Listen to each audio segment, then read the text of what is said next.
may notice at the beginning of the video and periodically throughout there is an echo problem that we weren't able to resolve. So apologies for that in advance. Welcome back to the Populist Pulse podcast. I am your host, Dino, and I am joined by my co-host, Corpse, and today we are featuring our special guest, which is our good friend, WilliamTaftStan, a writer. Howdy. He was a writer on Project Patriot previously, when that existed. So we are excited to have you on the show today. I'm glad to be here. Should be fun. Yeah. Obviously it's been about a month since we last talked, since we last did the show, so we have a whole lot of topics that we're going to cover, and we are just going to go ahead and jump right into all of it. The first one, and this is kind of just something short that I wanted to address real quick, is the recent retirements in the Senate over the past couple of weeks. Obviously, you have Mitch McConnell now saying that he won't be seeking another term, which shouldn't surprise anybody, as he is well into his 80s now, I believe. And his health has just been kind of deteriorating over time, so I don't think anybody was really surprised by that. So it'll be interesting to see the mainly the primary for that, because obviously you're not going to have a competitive general election in Kentucky of all states. Let me interject real quick. I saw a Yeah. post last night where they're saying, I think, what's his name, Rocky Atkins or something, is running for the is exploring a run for the Dems, and once again, the online left or online Democrats are saying we can have a competitive Kentucky again, because he's like he's like the 100th centrist-minded rural Dem that they always talk about in red states, and I just think it's pretty funny that they constantly, Well, they said the same thing about McConnell in 2020, if I recall. Yes, and it's like, come on, dude, it's a red state. Even if you put like the best Democrat candidate forward, you're still gonna lose by like at least 10 or something like that. 20. It was over a 20-point margin in 2020 when they ran Amy McGrath, and the polls were saying it was basically like neck and neck. Like they were saying that McGrath was like within 3 points of her pretty much, but no, McConnell won by about 20%. So that's kind of funny to me. But no, the primary should be pretty interesting because of the most likely candidates to run. Obviously, only one has declared so far, which is Daniel Cameron, the Attorney General. But you also have Andy Barr, who is exploring a run, the congressman, and Nate Morris, who is I don't know, I think he's CEO of some kind of a company in Kentucky. So those are the three main candidates, obviously. So it'll be interesting to see how that goes and kind of where the Trump endorsement falls into play, especially since he endorsed Cameron last time and then proceeded to say on Truth Social that he was not able to animate the stench of Mitch McConnell. So yeah. So McConnell retiring. You also have Tina Smith from Minnesota saying that she won't seek another term either. That's not something I'm really expecting to be too competitive. But again, the primary with the Republicans should be interesting because you have Royce White who's trying to run Oh, again. fuck me. Um, Royce White. Oh, God. Did you see what he did? He compared himself basically to Donald Trump by saying it took Trump, like, running again yeah, to I win. did see that actually. I mean, like, it would have been completely, Tim Walz, he didn't, he ruled out a run, basically. But,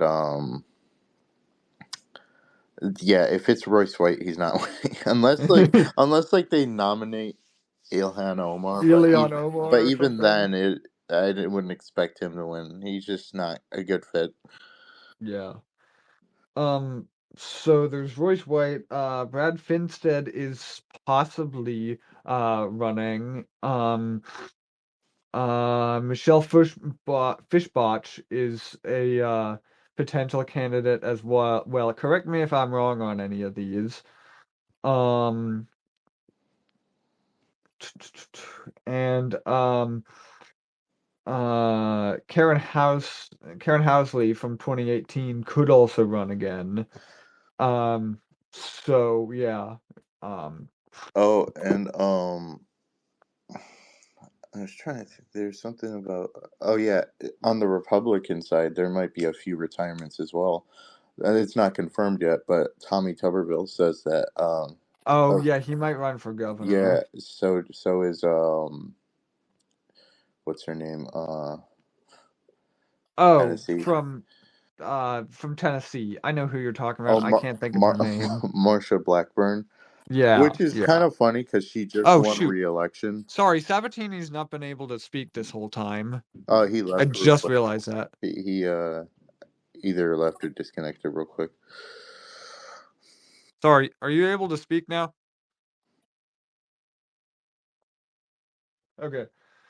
Um, that is totally my fault because I didn't even notice. Was there anything that you wanted to add to what we had been saying there? No, you guys are right on the money. Yeah, you guys were correct on everything. Nothing really to add.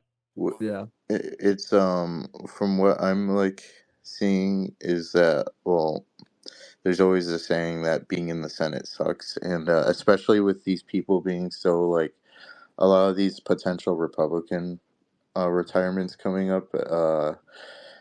I think that might be true actually. That being in the Senate is like, I mean, Mike Braun ran for governor after being senator for 6 years. He basically said the same thing, that being in the Senate sucks, and as governor he could actually do something. Yeah. Right.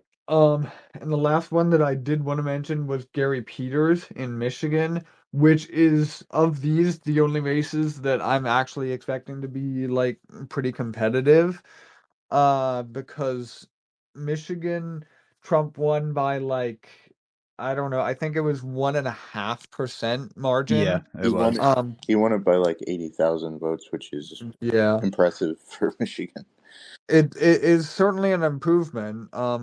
He I'm won it not by sure if that was is that's a better margin than Oh, 2016, definitely. He right? won it by like 10,000 or something like that in Okay. 2016, but he won it by 80,000 in So I see 2024. this race as pretty favorable to us, considering that the Democrats have a terrible bench in Michigan.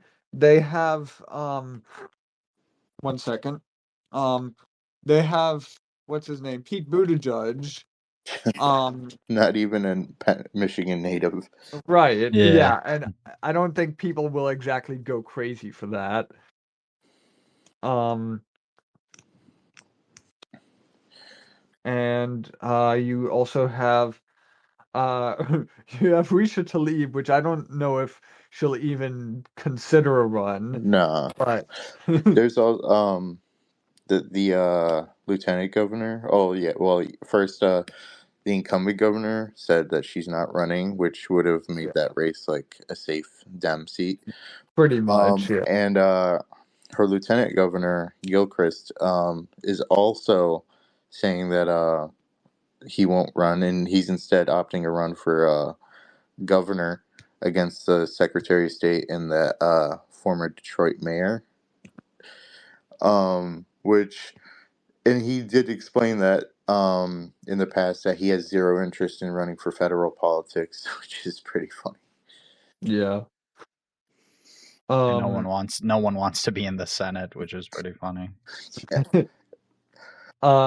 But on our side, we have actually a pretty good bench. I mean, I don't know if you guys would agree with this, but aside from Tudor Dixon, I think we have a great bench because we have Mike Rogers. And I think John James might be running for governor, but we have John James. We have uh, what is his name? I don't know if he's running anymore. Bill something or other. I don't. Wait, Bill. Bill, who is the I can't. He's gonna be an ambassador for Trump though. Oh, okay. So he's not. I doubt he's gonna give up that role. For the Republicans, the only the only name I really been seeing floated around seriously is Mike Rogers, and he was not the best fit for the electorate in Michigan, but he still almost won, so I don't see the harm in him running again. He Especially if honestly did so much better than like anybody expected. Like he overperformed pretty much every Republican there for oh, sorry. Uh he had an issue again, I guess. Um Rogers pretty much overperformed like every Republican in years. And actually did like an outstanding job campaign. I mean, Yeah, so and he was also facing like probably one of the better Michigan Dems that they could find. I mean, how many years right. has Slotkin been playing moderate? So Yeah. I mean, in her response to the State of the Union, she invoked the names of Ronald Reagan and George Bush. So I wild. actually didn't even watch that. yeah, I didn't watch it, but apparently she was praising Ronald Reagan and Bush Senior, I mean Junior, for their leadership during tumultuous events. Which, I mean, Ronald Reagan, that's like one thing. I mean, he did play a role in ending the USSR, but George Bush Junior, are you sure about that? Imagine the future when we have a time where Democrats are going to be saying that they miss the common sense policies of Donald Trump, you know? You know it's gonna happen. It's gonna happen. It will. Whoever's passed next president after Vance, they'll be like, Trump was a moderate. We all loved him. Um, so that is about it for Senate retirements. Oh, and one more thing I saw earlier is that the senator of New Hampshire, who's up for election, Oh, Ian for what's Shaheen, her face? she hasn't announced her intention to run for re-election or retire, but she is holding a fundraiser in Manchester. But we'll see what happens. Mm.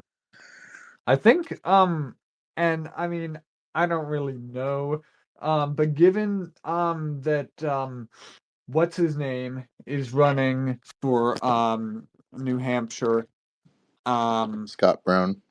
yeah, him, Brown, uh that's an open seat. I think we have a serious chance at flipping it. Um because Scott Brown did pretty well the last time he ran. He was a senator. He picked up Ted Kennedy's old seat in Massachusetts. Then he moved to New Hampshire. He did all right. Um, I certainly think he would do better than Shaheen's last opponent, who lost by 17 points in Yeah, 2020. So right. Um so that about covers that. The another big thing that happened like shortly after our last show is that some of these Senate confirmations, just speaking of senators, the confirmation of Trump's cabinet, all of the big ones have pretty much been confirmed at this point. aside from Lori Chavez de Raymer, but she's expected to kind of have a clear path at this point. So Kash Patel got confirmed, like I think it was the day after we recorded that. And what I found interesting about it was that was the one like kind of touchy one that Mitch McConnell actually voted yes on, while Murkowski and Connells voted no. And I don't really know what his angle was there. Um, voting no on Hegseth and Tulsi, but yes on Patel. Like, I think that was also the same day he announced he was not going to run he for was another term. retiring, So yeah. So who just knows? weird. Maybe I don't know. Um. Uh. So Kash Patel was sworn in later that day by Bondi. Um. And obviously he's kind of had a rough battle the past couple of weeks just since he's been sworn in. Um.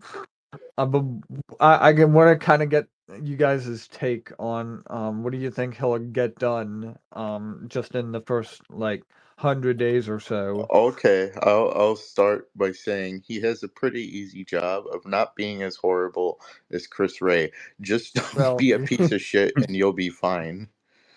I mean, obviously you're gonna have to he's gonna have to like uh probably fulfill like some of the he's gonna have to cut back on like the corruption and all that and like the essential uselessness of the FBI.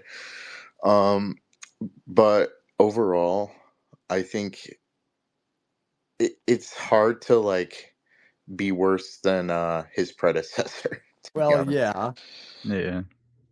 but also he's got to get done everything that Trump kind of promised, like all the declassification of everything pretty much, and you know uh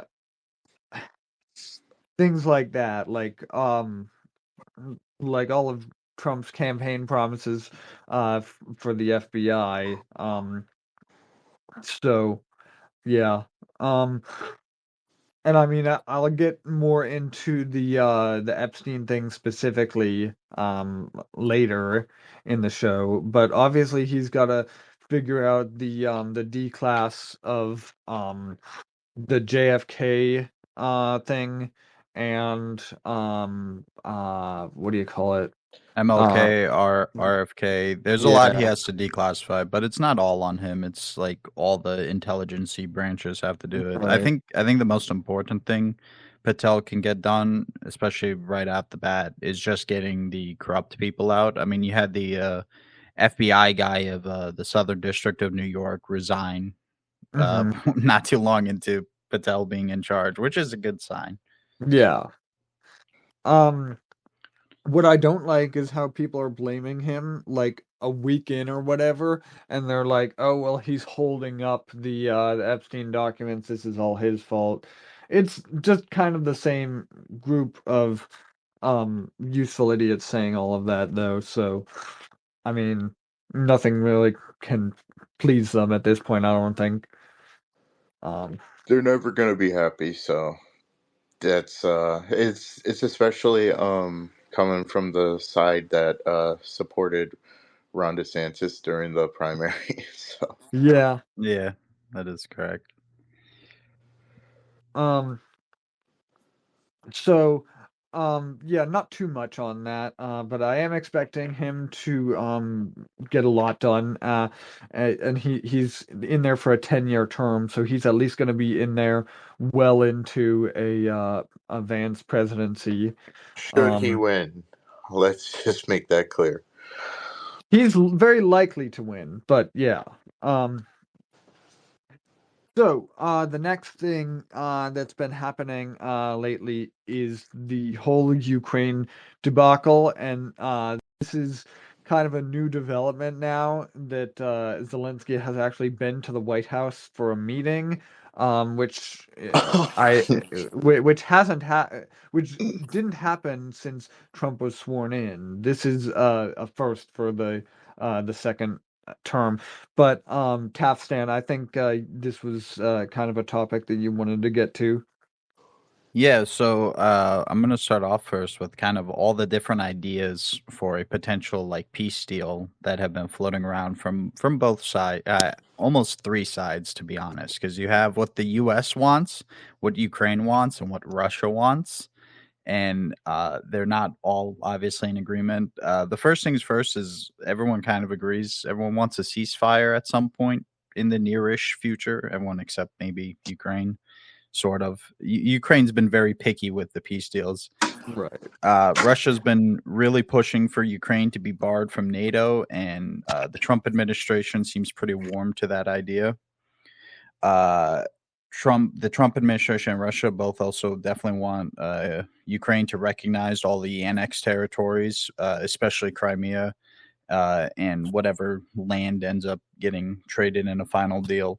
Then there's been ideas about like the EU and mostly just the EU wanting like a demilitarized zone and maybe even European troops kind of keeping the peace there, which is kind of funny because in this peace deal, I mentioned, there's three sides, but there's also Europe who is throwing a big hissy fit because they're not being invited to these deals when they have no say. So that's been pretty funny. You have people like Macron and Macron is really mad over the whole he's thing. pissed off. The German leadership wants to start remilitarizing. It's a huge mess of Europe just not understanding why they aren't invited to the table, which I think is funny.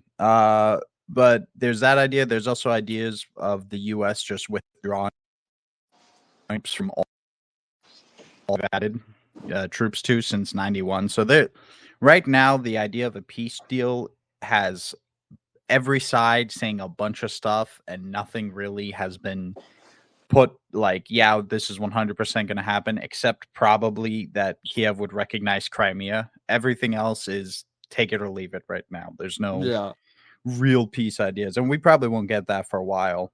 As the Trump administration and the Kremlin continue talking, and they've been doing a lot of their talking in Saudi Arabia. Saudi Arabia has kind of been the meeting point for many of these talks. And then we go on to Ukraine talking about their rare earth mineral deals. So Trump wants any foreign policy actions we take to benefit Americans first and foremost. And with us giving a ungodly amount of money to the Ukrainians, Trump wanted something back out of it. And what was the easiest proposal is in eastern Ukraine, what hasn't been occupied by the Russians is still a very large amount of rare earth minerals that are used for all sorts of stuff, but especially electronics, which is something America really needs because the biggest things in Asia that put them, I'm not going to say ahead of us, but kind of keep us hostage into watching what's happening there is computer chips that are produced in Taiwan, because Taiwan produces like almost all the world's computer chips.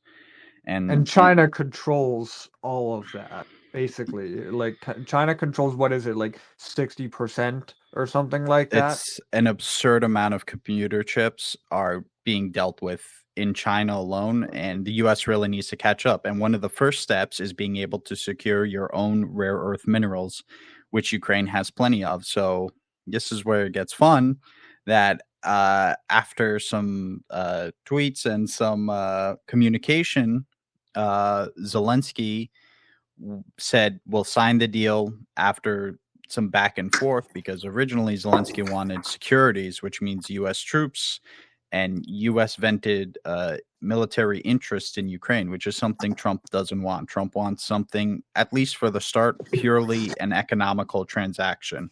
Mm-hmm. Yeah. So then Zelensky went to the White House, and this is where a lot of things began to fall apart. Because, well, first off, much like Fetterman, I don't think Zelensky owns a suit. Yeah, which no, I don't is think absurd. he does. It's absurd that he still shows up to places of such high honor without a suit. So then we had. Oh, I'm hearing myself through another mic. Anyway, so Zelensky showed up to the White House without a suit, and they sat down, and there was going to be a big thing. They were going to take questions. They were going to sign the minerals deal, and then after 40 minutes of like jabs from Zelensky about how the U.S. isn't doing enough, eventually Zelensky called. Instead of saying Vice President Vance or anything, he just called JD Vance JD, and basically it said like, you got to come to Ukraine to understand the situation. You know, the U.S. needs to be involved. And JD Vance is like, no, I've seen your propaganda tours, and the whole thing ended up with Zelensky getting kicked out, no mineral deal, uh, the press conference that was scheduled afterwards being canceled, and the White House staff literally eating the lunch that was going to go to Zelensky. So that was a big Basically, everything that turning could have point. gone wrong did go wrong.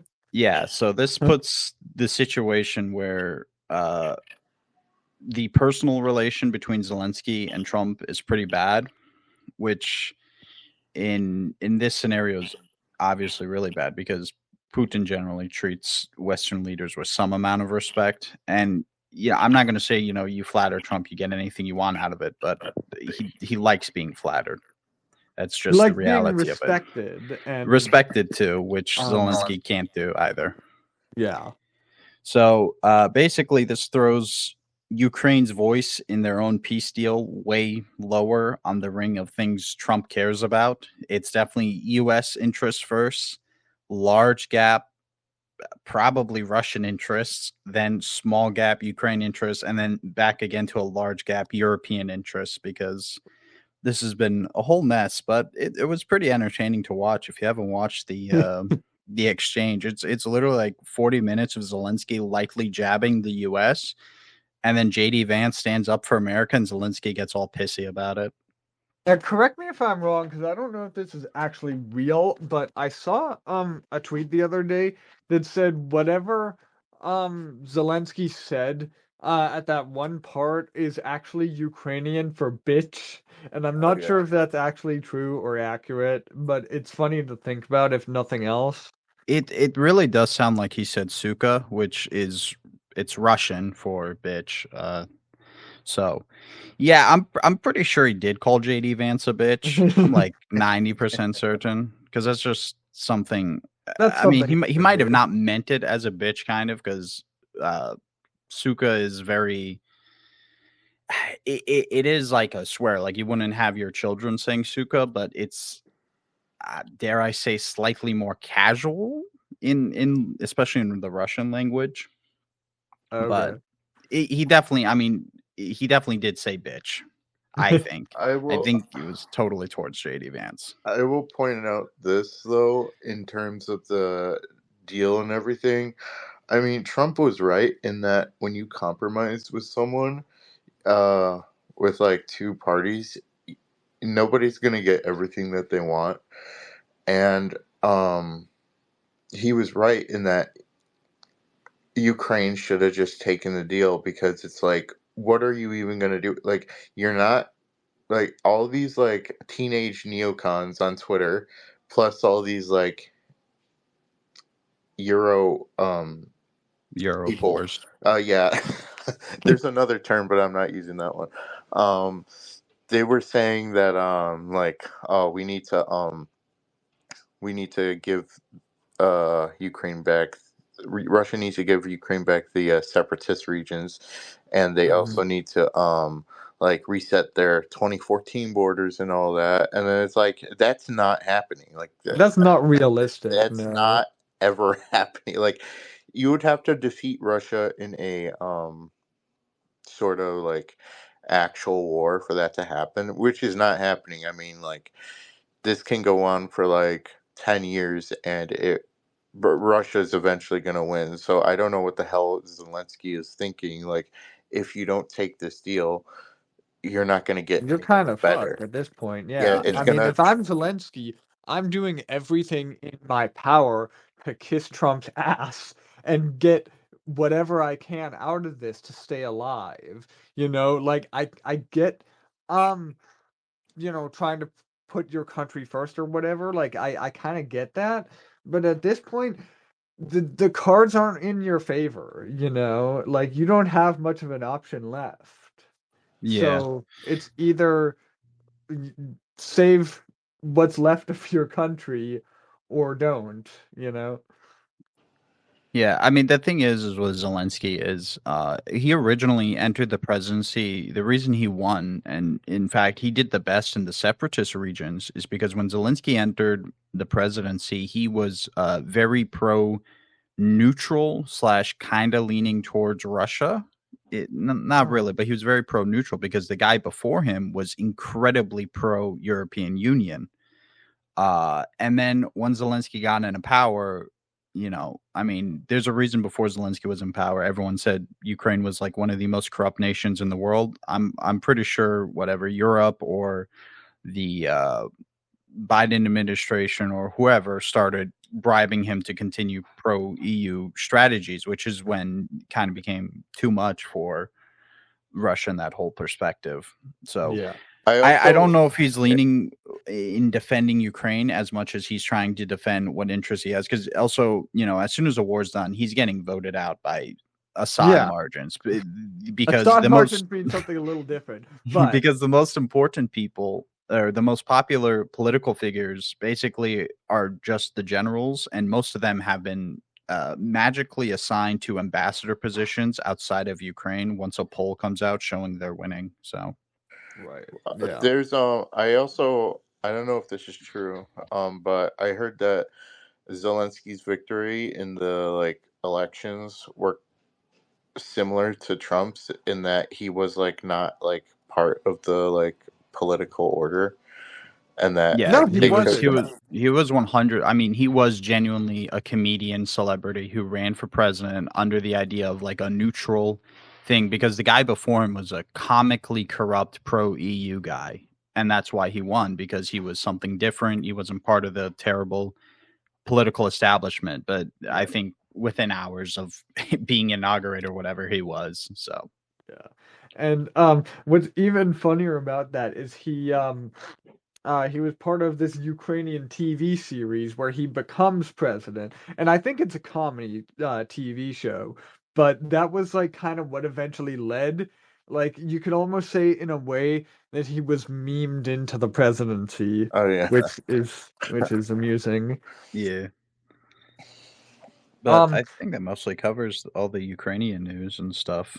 yeah, there is a lot of moving parts here right now. I just think the whole thing is kind of funny right now. And I also heard that Russia is trying to convince Trump now to do a mineral deal with them because Putin says we have more minerals, we have more valuable minerals here than Ukraine does. So, um, Yeah, will be and interesting. that's a thing is one Russia does because not only do they have some in Siberia, but a lot of the separatist regions also have a pretty high concentrate of rare earth minerals. But the thing is I mean, Russia has always wanted to be economically involved with the West. It's just because of differences, especially with the Europeans, they don't get invited or allowed to. Putin said, and this is a little off topic, in the Tucker Carlson thing where he wasn't going back 1,000 years in history. He mentioned how he had good relations with Bill Clinton and with Bush, and both of them said like, yeah, we'd like to work with Russia, and then his team would start speaking with like the CIA and the FBI to start like coordinating something, and those guys would block him. Mm, That's America in that sense. Like he would love to work with us. It's just he feels like there is a deep state that prevents it from ever happening, which there kind of is, definitely. yeah, right. Um, but yeah, unless you guys had any more comments, that pretty much covers the whole Ukraine thing, I think. Yeah, I think that covers it all. Um, uh, So, the next topic, I think, Corpse, you wanted to talk about this. On the other side of the world, you have Canada and Mexico doing everything they can to try and relieve these tariffs that Trump has placed on them. And there has kind of been some active discussion going on there over the past month since Trump's been in office, or month and a half, I guess, since Trump's been in office. So yeah, if you wanted to talk about this. All right, so yeah, it happened again. I mean, it was pretty obvious that this was going to happen, but uh, basically the tariffs did go into effect for like a day, and then once that, but like according to the White House, he was on the phone with the Canadian and Mexican governments basically all day. I mean, I think he even had like a 50-minute phone call with Justin Trudeau, basically saying like trying to like come up with a compromise. And once again, he basically played all of his cards right. And I think, like, I don't know all of the details, but I do know that he paused the tariffs again, and that for another month. And as It's such, not like completely paused though. It's like he put some exceptions, so like half of the goods won't get tariffed, but there's still like there's still an effect. There's just a lot of it's leeway now. just it's just yeah, I know what Trump's doing, and I partially agree with it. It's I mean, blanket tariffs aren't really like a net positive for the economy. It's the same as if you raise taxes on the rich. They're just gonna like um what do you call it, like they're gonna alleviate that, like those increased costs down to the consumer. um I do agree with him though on the I think he announced that like there's been like the tariffs on like manufacturing and like semiconductors and all that are staying, which Biden also did, mind you. Um, which I 100% like agree with. I mean, if you're gonna do tariffs, targeted tariffs are like how you should use them, like Right. because that encourages like manufacturing and things being made in the U.S. So Trump played his cards again. We'll see what happens in another month, but obviously, I know we all trust the plan here, but um, I think we could also agree that blanket tariffs as a whole like aren't that good. I mean, like when you like raise costs on like everyday items and all that, like groceries and all that, it's not going to be like people are not going to like look at like, hey, we're going to start buying US made stuff. They're going to be like, hey, my shit's getting more expensive. What the fuck? I voted for you to stop this from happening.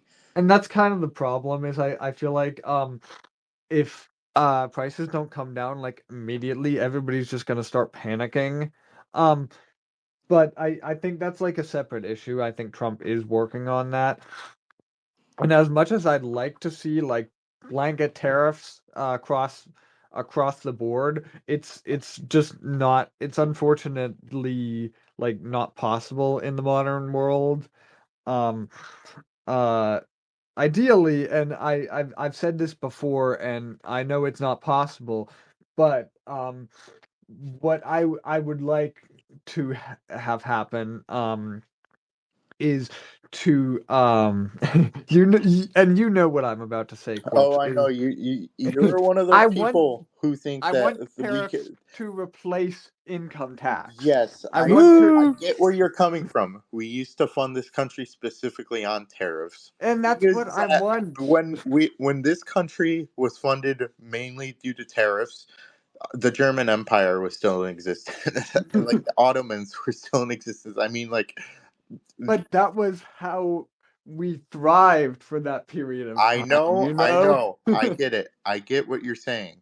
But at the same time, you have to recognize this We're a is the same tariff shit. country. This is the same shit that happened. Like, the same sort of argument that the people who talk about like Ukraine and like a neoliberal foreign policy, like what worked in the 80s doesn't work now. What worked in the Yeah, right. 1910s is not realistically going to work now unless like we Red like cut Vern. like tariffs. Like I watched like a Mises caucus.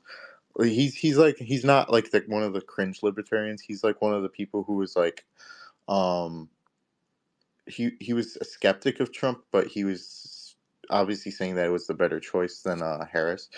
He was saying that unless we like cut back severely on the government, and I am not talking about like what Doge has been doing. Like I mean like even beyond the scope of Doge, of like cutting back on the government, tariffs aren't really gonna work. And like even with Trump in the White House and all of his people in, cutting back on the government that much is gonna cut it. It would take like a supermajority in both the House and the Senate full of like-minded Republicans. So you're not really going to see that happen unless like you know like all of them suddenly changed their mind on like wanting to like severely cut down on like government spending and all of that. Mhm. I do get your argument though. Like we used to be funded on tariffs, but we got to be realistic. Like the blanket tariffs aren't a realistic option right now. Right, yeah. And I get that. So, you know, the like you said, targeting them in the manufacturing aspect Oh, that is one a good strategy. I 100% agree with targeted tariffs. Those are like probably even essential, I would say, to returning manufacturing to the US. I mean, you've even seen like the past few weeks a bunch of companies has said that they're either like moving to the US or like scrapping plans to move to another country to manufacture their like cars and stuff like that. Like I even in my state, my fucking fat ass governor gave credit to Biden for like I think it was a Honda plant. I could be wrong. It was some sort of car manufacturing. He thanks Biden for it, even though it was Trump's talking about the tariffs and everything that caused the company to like move to my state and Mhm. open a Yeah, plant here. So sounds about right. yeah, I mean But like the tariffs are good. Like the manufacturing tariffs are uh, good because, like you said, I mean, I think we have a chip manufacturer moving back to America. I think like 3 or 4 car manufacturers are moving back to the Rust Belt. The new Honda Civics are being built in America rather than Mexico, specifically for circumventing the manufacturing tariffs, which is what we want. We want the Rust Belt to no longer be rusty. Right. yeah, and also I think like Taiwan said at one point that they were interested in like moving some of their like the Chips Act and all that, like instead of them being made in Taiwan, they'll like I think work with the US to move certain operations over to the US. Yeah, I think it Which was to Arizona or whatever. yeah, I mean I completely agree with the manufacturing stuff. Like you said, we gotta turn the Rust Belt into the manufacturing belt again. Right. So, Capstan, before we move on, I feel like you didn't really get much of a word in. Did you have any other thoughts on this, or? Well, I think, the manufacturing tariffs are good for our long-term economic health. I actually think the blanket tariffs are good for bullying people who are supposed to be our Right. allies Yeah. because And that's if what we they're did being yeah, used and that's what they're for. being used for. Yeah, cuz if we put full blanket tariffs on Canada, uh Canada goes into like an economic crisis worse than, 2008, and we go into like shit, maple syrup costs an extra like $5 or whatever, which is fine. Yeah. That's the end point, Mexico would go into we have to pay more. So use these blanket tariffs to Oh, strong arm our quote allies into the correct position and then keep the manufacturing ones so we can actually get jobs back here. oh, Right. Yeah. I don't get me wrong. I agree with the like general like idea that we should use the blanket tariffs to like pressure our neighbors. It's a negotiation tactic, and it's a Yes, damn but good one. not as a like economic thing. Like as an economic like as a serious economic policy, it just wouldn't like work the way that Yeah, Trump yeah, wants it they're to a work. leverage tool. That's how Trump has been using them. You know, Yeah. you bully our so-called allies into adopting the correct position, and then you go, all right, you still can't make cars, but everything else, you know, let the cheap avocados in. I don't care. Yeah. All right. So yeah, I think yeah, Corpse, that was everything you had to say about the tariffs, though, pretty much, right? Yeah. All right. Um so and this is kind of a smaller topic, but I did want to touch on it real quick, is the Epstein documents were supposed to be declassified a couple of weeks ago. The Trump had said that they would all come out with zero redactions. Obviously, none of that happened. And it was a kind of colossal fuck up by not only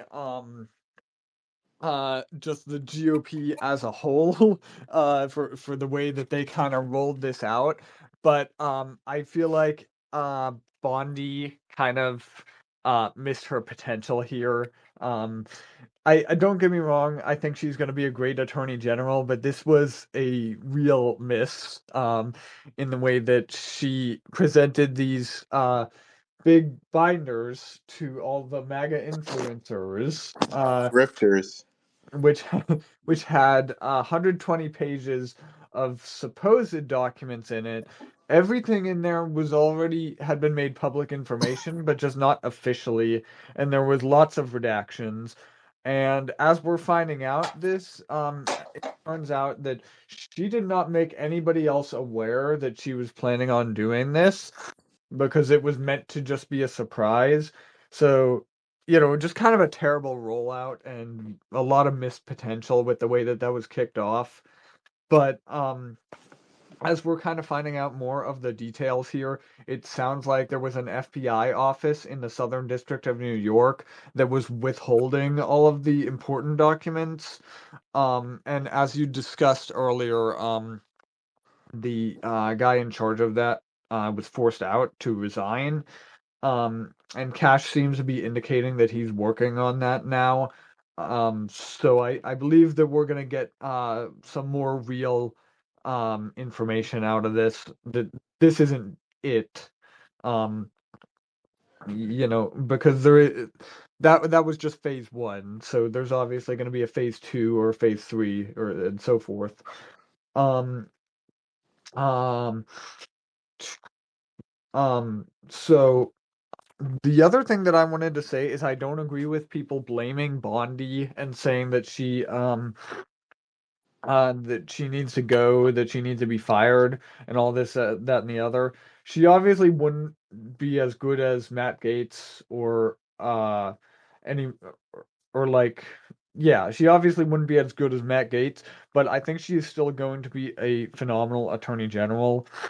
So I think it's kind of stupid to blame her, especially considering we're only like a couple of weeks into her being sworn in, and I mean everybody's gonna make mistakes every now and then, right?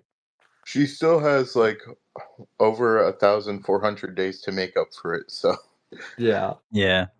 And another thing I think is important is you know you're saying people are already blaming her. So I think people are I'm not going to say misunderstanding, but because the way it's worded is like, oh, Trump orders classification of all those documents. The thing is, right, one, no matter what, declassification is rather time consuming because every single agency who has like any document involved in any of those has to review it themselves, and there's only like a very limited amount of people who have the clearance to do so, and I'm sure they all have to meet up, and it's you know how the government is. But also Yeah. the Trump executive order for declassification, when he first announced that it was going to, I'm like, it's going to be like maybe at the end of the year. I think they have until like late April just to present a plan to the president to declassify, per the Right. wording of it. And then you have like APL's little committee as well. And the thing is it's going to take a while. Like, this is not something they can just rush out. And I think people were expecting too much too quickly, because this is Right. a timely process, and it's still within like the Trump's executive order. I mean, they have until late April to just present a plan to Yeah. declassify. They have, I believe it was Tulsi Gabbard and Pam Bondi have 45 days to present a plan to release this information safely without risking any national security at all. Um and I think everybody like on Twitter was just kind of expecting it to drop like a Google Drive link here, bam, Yeah. you Yeah, know. here's a PDF we just uploaded fresh off the scanner with government secrets. Enjoy, people. Oh Yeah. yeah, I another thing that popped up because of this is a whole slew of accusations that Pam Bondi's trying to protect Trump, even though if you look at the record, Trump was like the only 1%er who was associated with Epstein, who was willing to pick up the phone for his victims' attorneys and tell him everything that they want to know, and everyone else like had them talk to their lawyers and everything. Basically, if Trump was really involved in all this like degenerate and like pedophilic behavior, then why would he actively help like the victims, you know? Yeah.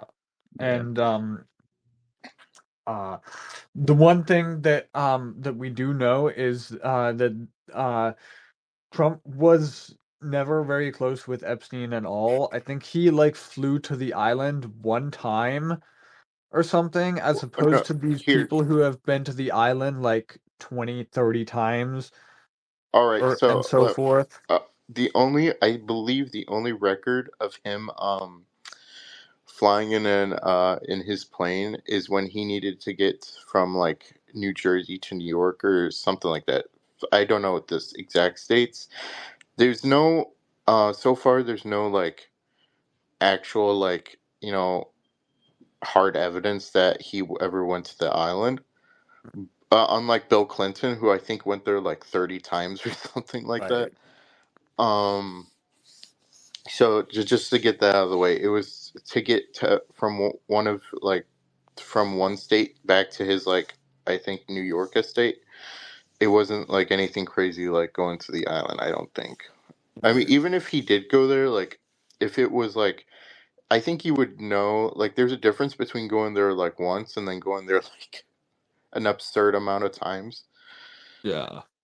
So, Yeah. Ilhan Omar, our favorite representative,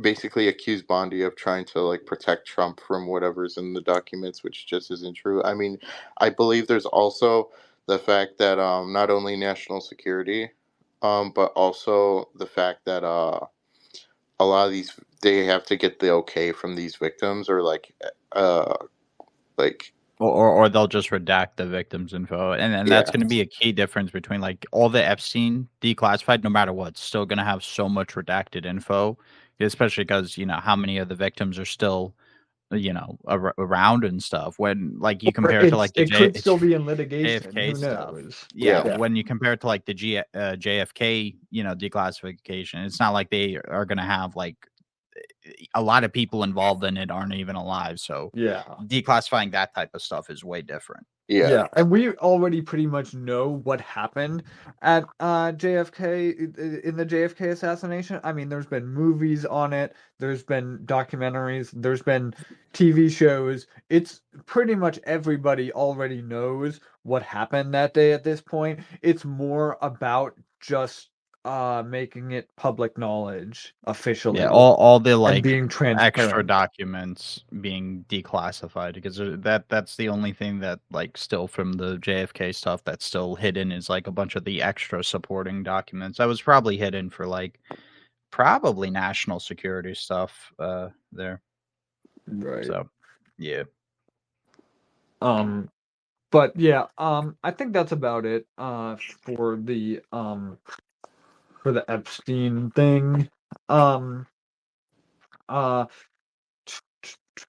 and the next thing here, which again not something not huge news or anything, but disgraced Governor Andrew Cuomo, who resigned, is now declaring a candidacy for mayor, and Eric Adams is apparently highly considering switching parties back to a Republican, which he was before he became a Democrat. And let me just say, Cuomo's gonna win. Like, it's not. It's there's no like debate.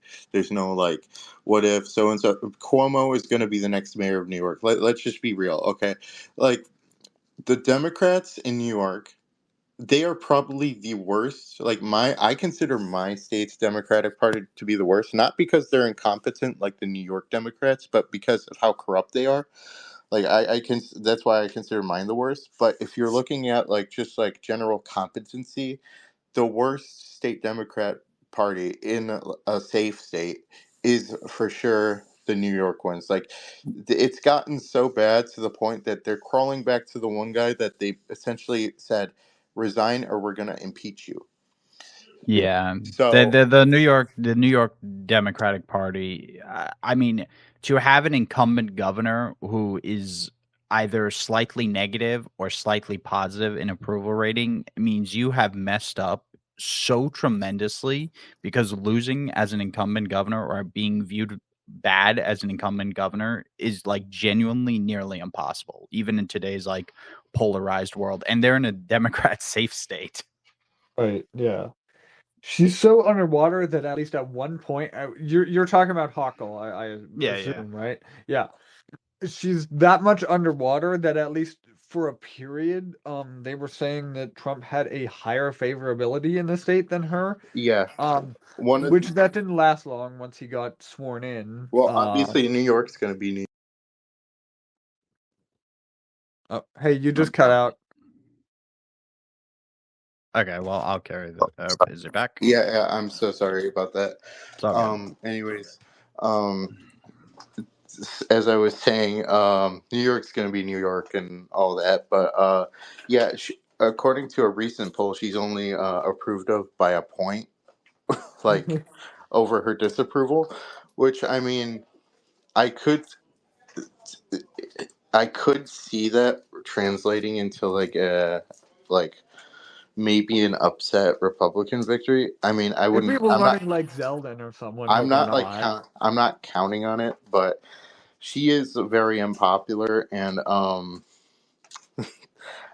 I just think it's pretty funny that it's gotten really bad to the point that their disgraced former governor is making a run for mayor, and he's gonna win. Almost certainly gonna win. Yeah, I I think mean, the only way he loses is if every like a radical, insane socialist that they're also gonna try and run in the primary all drop out and try and unite behind one of them, which I don't think they will, because it's basically gonna be an open primary, and Cuomo will just walk away. uh, yeah, but yeah, it's not. He is going to be the next mayor. I'm curious to see what he even does because he if I recall correctly, he was like a little more generous to Trump in the past. Probably it's the same thing as Bob Menendez, the former senator of New Jersey, Yeah, where he's trying to get a pardon or oh yeah, something, and isn't he? where he's like President Trump is right and all that. And I think it's pretty obvious the angle he's going is that um, I think to appeal to more moderate people and even some Republicans in New York City. Um, I mean, even his brother, I think Chris Cuomo, has been far more generous to Trump at his new job than he ever was at CNN. So, Yeah. I mean, we'll see what happens. I'm not counting on Cuomo exactly being a good mayor, but at the same time, it's even with Adams saying like certain favorable things towards Trump and all that. Um, even with that, like he, he's just not a. There's no good options here. It's Yeah. not like a Yeah. Republican can win. Um, but what do you guys think? And this is a crazy situation that is, I don't know, maybe like a 30% chance of happening, but not actually going to happen. But if Cuomo is the Democrat and Eric Adams is the Republican, and that's the race, like that's the general election, what's the margin there? Oh, it's going to be overwhelmingly Cuomo. Yeah, I I'm gonna mean, agree. Adams has like, okay, I will give Adams this. He has a 67% disapproval rating, but it's not as bad as my home city's mayor, uh, Yeah, Chicago. Brandon Johnson is sitting at a staggering 8% approval rating. I And can't wait for your guys' next election where you elect someone with even more radically insane ideas to try and fix everything, and then I they get don't the get it. Like, magical 4% approval rating. I don't get it. Like, okay, so I don't know if Dino I would get hope the mad. last runs again. He was Okay, cool.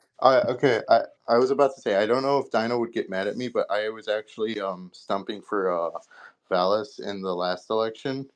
Oh yeah, he was Um, cool. I liked him. um, I even went to Chicago a few points to like do a little campaigning, not too much because I was busy, but I did what I could, and then for some reason they thought, we hate Lori Lightfoot so much. She has like an 80% disapproval rating that we're gonna put in a literal puppet of the Chicago Teachers Union to be the next mayor.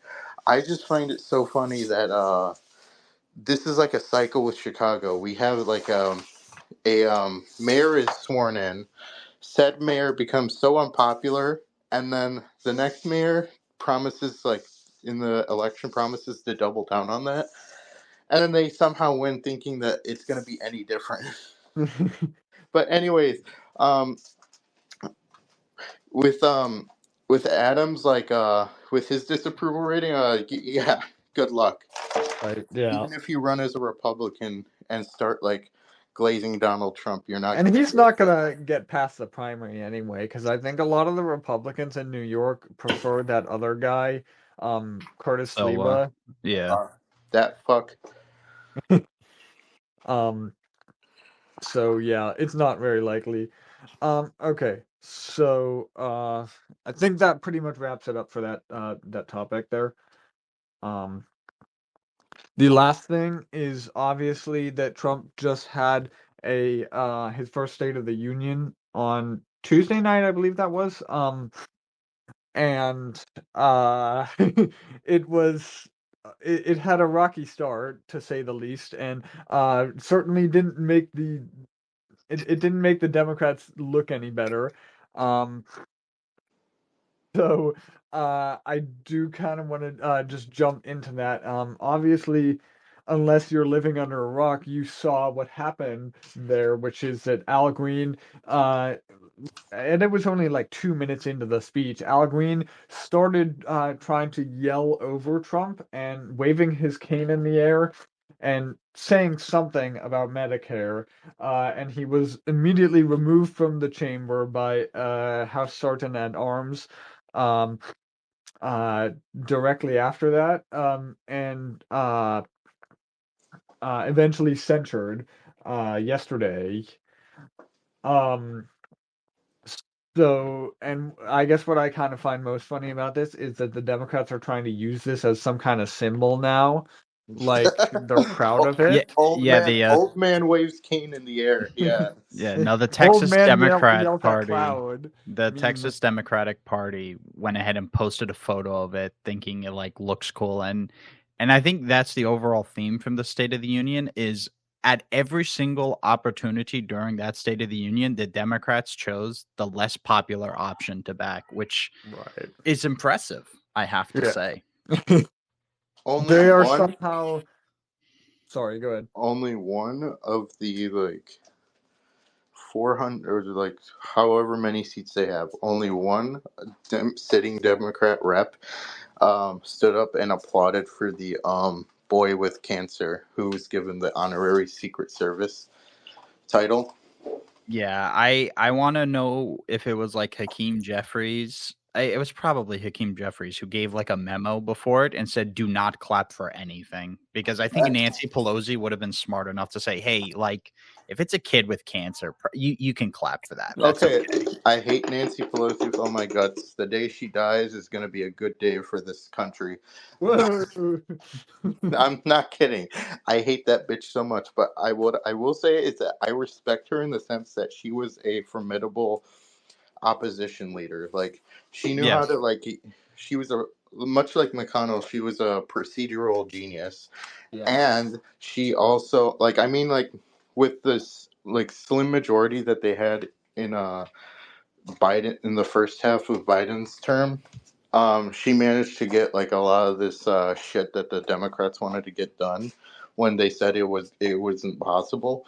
So I will say this: I respect her as an opposition leader, and as such, I think that she would have been much more like politically Smart. aware She would of. have played the game correctly. Yes, Right. like clap with the kid that has cancer, and like don't make it seem like we're the party of like out of touch, and we The want party to of lose. war. Yes, and For anybody that didn't notice, the only part that they stood up and clapped for was when Trump was talking about Ukraine, and I think it was he said something about do you want that war to go on for 5 more years? And they all stood up and clapped. oh my fucking god, I didn't see that. I didn't watch the whole thing Yes. because Yeah. They clapped for that.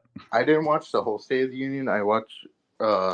I know it's not a State of the Union, but it's basically a State of the Union. Well, Um, yeah. It's only not called State of the Union because it's his first address, because the first address is a joint address, but like he already had his joint address the first time. It should be called State of the Union. I don't care. yeah, and basically, I didn't watch the whole thing. I watched like a little bit of it at the beginning because like Daredevil also came on that night, so I was watching that instead. But good show by the way. Um, and basically, um, I think it was a big win for Trump. Like the joint address The was. actual like sustenance of the speech or whatever you want to call it, like the speech itself was fantastic. I would And argue it's probably one of the better addresses, like political addresses Trump has made. Like not at a rally, but as like the president to Congress. I would say Mhm. that because like even on a bunch of these like snap polls on these mainstream news networks, the viewers did approve of his speech, which is you know for Donald Trump, that's very impressive, Yeah. especially in his second term, where they're treating him much worse than they did in his first term. Right. Um, and the speech was about like a lot of great things, which is why it's still confusing to me that they chose not to stand and clap for it. But regardless, he talked about a lot of issues that the Democrat Party tried to campaign on, like the auto industry. He was talking about that. Honda moving back to Indiana to make the next Civic. He talked about border security. He talked about tax cuts, and these are all topics that they tried to flip the narrative on during the election. When Kamala tried to basically say that she was going to be hard on the border and cut taxes and create more jobs, etc. Um, so at this point, I don't know what the angle is because these were all issues that they supposedly, uh, uh, you It's know, they're just were not clapping because they're upset at Donald Trump for cutting federal workers' jobs. I think yeah, with these Uh, people are useless, basically. yeah, is especially the Democratic establishment. They've spent it's what 8 years, 9 years saying, "Hey, Donald Trump is basically Adolf Hitler." Kind of hard to clap for a guy that your party actively goes like, "Hey, this is like the next Hitler." So they've For my kind of take, backed themselves where if Trump does something like common sense, if 80% of the country agrees with something Trump does, the Democrats have backed themselves into a corner where they go, we have to back the 20% Yeah. viewpoint. Yeah, and that's why it's um uh if I were to leave off on anything else, and I'll let you guys finish, but I would say that they've screwed themselves electorally for the next 2 decades, pretty much in that regard, because they have become the party of um you know your your batshit crazy neighbor who's like 80 years old and senile, pretty much. They are the party of the childless cat ladies, as Vance once eloquently said, you know. Yeah. So in that regard, they have kind of uh made it um made their future look very bleak. and they're in a like they're stuck between a rock and a hard place because at the same time that like hey, like there's like two sides of their base that are impossible to please at the same time. One wants them to be like the more like cool, like laid back, like sort of third way liberals that were the fuck that they were under Bill Clinton. But Right. the other part wants them to like double down on like their radical like ideas. And I mean, I even saw a post on Twitter saying, because like Hakeem Jeffries, he said not to clap for anything, but he also said not to put on any like disruptive displays or anything like that. And people are like the fear mongers are saying, "Oh, this is basically Hitler. We got to do anything we can." And there's even a page on Twitter that says fire Jeffries and Schumer from their leadership That's position. pretty funny. Yeah, no, I mean, like the events that happened today, obviously, they're not going to matter in 2 years during the midterms because voters have a memory of a goldfish. Yeah. But I think what it goes to show is that the Democratic leadership is struggling to figure out how to message against a popular Trump Yeah. because the same stuff they tried for 8 years just simply doesn't work anymore. And if Trump can get like the economy kind of going fine, the Democratic leadership has no idea what to message. And back to what you were saying, Corpse. You mentioned how they have a weird base that disagrees. Gavin Newsom went and talked to Charlie Kirk or whatever, and he took the 80% position on trans athletes, and because he said like oh, they probably shouldn't men shouldn't be playing in women's sports, a bunch of Democrats are losing their shit over it, going like, oh, Newsom's like a terrible human, never. Newsom wants to run for president, and you kind of are going to need like a popular opinion, the Mhm. popular position to win, but you can't have the popular position and win the general while also being able to win the Democratic primaries. Yeah, and that's kind of the struggle that they're going to have for the next couple cycles is they're going to have to figure out a way to appease the majority of their base while also eventually appeasing the general public. I mean, this was And also a big issue in the in the presidential primaries in 2020. I mean, even some people pointed out that a lot of people were happy with the state of the economy, and they really didn't know what to talk about at the debates other than like far left shit that would COVID, have helped. COVID, COVID. But not even that. Like I Well, I think, guess that was before COVID though, yeah, the primaries. Yeah. no, during the primary they were talking about like far left positions that were popular with the like primary electorate. Was that the one where they were like, raise your hand if you'll give free health care to illegal immigrants? Yes. And like everybody raised their hand? Yeah. Okay. So basically, they didn't know like what message they had to go with.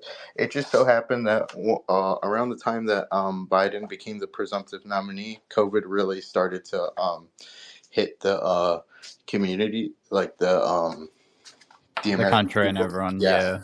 So basically, that saved their asses in 2020. And they don't really have that right now. Plus, in 2017, or like even shortly after Trump's election victory in 2016, Nancy Pelosi was working behind like closed doors, like coming up with like a coherent message to oppose Trump on. But Hakeem Jeffries doesn't really have that right now. He has no fucking clue what he's doing. So Yeah. basically, they still have time before the midterms to come up with a message, but again, It's going to be tough for them. Let's yeah, be real. it's I mean, when you're a party that elects David Hogg as your vice chair, and then the other Yeah. person you elect is the person who lost Pennsylvania by like 5 or 6 points. Yeah, I'm sure you guys have great messaging And this is skills. what we just talked. We were just talking about this in the last episode. Actually, is they're just kind of doubling down and continuing to worsen the problem. And I can't remember where I was going with that just now, Yeah. but Well, yeah, that's happening because all the establishment Democrat, all the Pelosi types who are establishment Democrats who can play to the base, but also are smart enough to realize like, hey, these positions are not going to fly. They're leaving the party. They're getting too old. They're retiring. I or I just think Pelosi only dying. has a couple more terms at most, probably. And Yeah. then their replacements are, your Maxwell Frost people, your David Hoggs, who genuinely believe in the progressive cause Right. and think it's popular, which oh is a hey very bad combo for them. okay speaking to Nancy Pelosi's longevity, it is I would point out that her likely replacement would be that a state senator from California, Scott Wiener, I think it is. Wait, Please, yeah, please I put him forgot in he like charge of existed. stuff. Yeah, he'd be a great representative for the Democratic Party. I hope he wins. Please, Yeah. please, Scott Wiener for governor. But yeah, it's just they have no message right now. They have time, but it's going to be a little That's harder what for I was them gonna when say. they don't have a Uh, jump start right now. They really yeah. don't. And I don't think like um um the federal workers thing is going to be as like effective, because that mainly will impact the Nova suburbs where there's a lot of government workers that already are high turnout voters, like who turn out for every High election. turnout, 93% Democrat voters Yes, are going to be slightly more upset at Trump. Wow, it's truly Joe over. yeah, that's what I was saying. It's like these people are already like very upset at Trump winning. I don't think that him being in office is going to change any of that. So Yeah, it might affect us for the governor race, but it was already cooked in Virginia. But it's Yeah. not going to matter. You're not going to go flip, the Iowa seats because you have IRS agents who were fired going to go campaign oh, I for did the see Democratic nominees. The someone. Democrat obsession with Iowa. Oh Holy yeah, I shit. just the other day I saw someone, one of those Libby T accounts, saying that we should stop treating this as a safe race because Joni Ernst only won by 6 in 2020, and it's So like, true. come on, dude. You see a 13-point victory for Trump in Iowa. Wait, no, guys, it's Democrat plus 3, 47 to 44. And then the truthers of Ann Seltzer saying that she was just wrong, like in 2024. She was terrible. I Like don't actually, know. she consistently she got the winner right, but does that really matter in Iowa? It's like I guess what I can call the winner of every Massachusetts race from now until the end of the earth. So Yeah, it's just that in I don't know what she was thinking posting that poll. Right. Like she Harry. was getting out of the business and didn't care. Last ditch attempt. Yeah, that's my take on it pretty much. But no, another problem is I think the Democrats right now, especially right now, are expecting like, oh, it's gonna be like a D+A generic ballot, and Yeah, as of right now, they're gonna I believe to at whatever. this point in 2017, the generic ballot was already like D plus 6 or something. as of right now, the Republicans still lead the generic ballot, which shows that they have a lot of work that needs to be done if they really want to flip the House. Right. Yeah, I think we are it's gonna be rough for them. slightly favored at this point, to be honest. Like, If the election were held tomorrow, I believe that Republicans would win it, but I'm not going to make any general statements because, a lot can change in a year. I mean, in 2020, in like January 2023, people were saying, "Oh, Biden's going to win a second term" because he was doing all right in the polls, and then Trump was facing all of his legal issues. So Yeah. a lot can change in the span of a year. Especially assuming how the 2026, especially the House. I mean, I think the Senate we're guaranteed to we're retain. guaranteed the It Senate. just Anybody depends how not much saying that is just room we have. coping. If But they have, that- they could have the best night ever, and we'd still have a 50-50 majority because of Vance. Yeah, but the thing with the House is it's going to come down to like, I don't know, maybe 10 House seats across the nation, and most of those seats, like, it really depends on whether the Democrat incumbent leaves or not. I mean, I think up in like Maine too, I'm pretty sure Golden's gonna leave to go run for governor. He's been hinting at, which that's basically a guaranteed auto flip at that rate. And then like if like Captor also decides, hey, I've been here long enough, whatever. That's how we could retain the House, but it's you're gonna have to wait for like guaranteed announcements on who's running still and who's retiring. Speaking of Iowa, we got to figure out a way to get rid of Miller Meeks. Oh, yeah. She won what was it? Underperformed by 9 points, I think. I think Trump won that district by 9. Trump won it easily. She almost lost it. She did like pretty good in 2022, but for some reason she's just not good in presidential years. But even in like, I wouldn't even put it past her in like a Trump midterm to like find a way to lose. So we gotta like. And I think she won her first primary by like 200 votes also. So, okay, so I'm saying it's like, not good. We need to figure out a way to get her out of there because she's probably going to fumble that if we let her. That's like one primary I would probably agree with because I'm like not always like on board with primaries, especially in midterm years, like when we're in the White House. But we'll see. We'll see what happens. Yeah. So I do want to wrap this up, actually. Is that everything you guys had to say, or do you want to make any final comments or anything like that? Nope, I think that's everything. No, I'm good. All right. TaftStan, I do appreciate having you on. It was great again to hear some of your opinions, and talk with you on all this stuff. So thanks for coming on. No problem. So again, as usual, this will be posted on YouTube and Spotify afterward. I do want to give you guys a heads up that we might slow down for a while with the way my schedule is looking. So just bear with me while I kind of adjust to my kind of work-life balance. But I do plan to still keep posting episodes regularly, and see you guys next time. All right, see ya.